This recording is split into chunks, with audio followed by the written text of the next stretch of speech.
I was driving home from a friend's party late one night, my car slicing through the deserted back roads. The moon was full, casting long skeletal shadows over the winding road. The drive felt endless, but I knew a shortcut through an older, less traveled route. The GPS flickered for a moment as I turned onto the gravel road, and I shrugged it off as bad service. The air felt colder, and a dense mist rolled in, hugging the ground like a shroud. Then I saw it, a figure standing by the edge of the road. They were dressed in outdated clothes, a long coat and wide-brimmed hat, their face obscured by the shadows. I slowed down, rolling my window down slightly. "Need a ride?" I asked hesitantly. The figure didn't answer, but nodded, stepping closer. Something about them made my skin crawl. But I couldn't just leave them out here, in the middle of nowhere.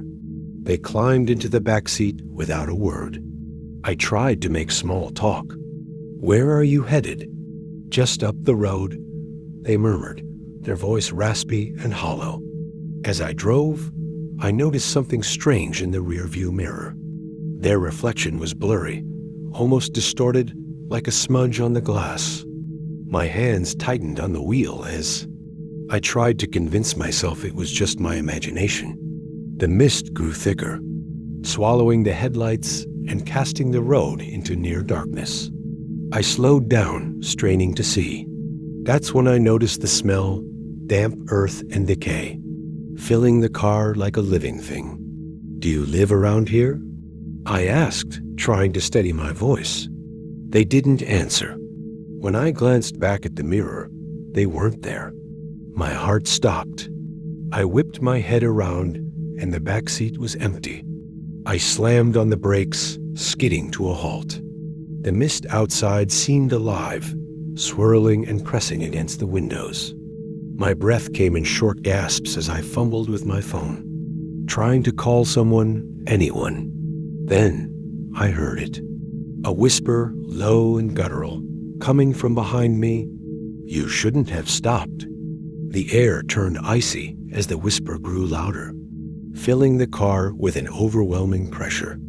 I couldn't move, couldn't breathe. Something cold brushed the back of my neck, and I screamed, bolting out of the car. The mist parted as I stumbled onto the road, and when I turned back, the car was empty. The figure was standing in the driver's seat now, grinning at me through the windshield with hollow, black eyes. The headlights flickered once, twice, and then the car disappeared into the mist, leaving me alone on the dark road. I never saw my car again.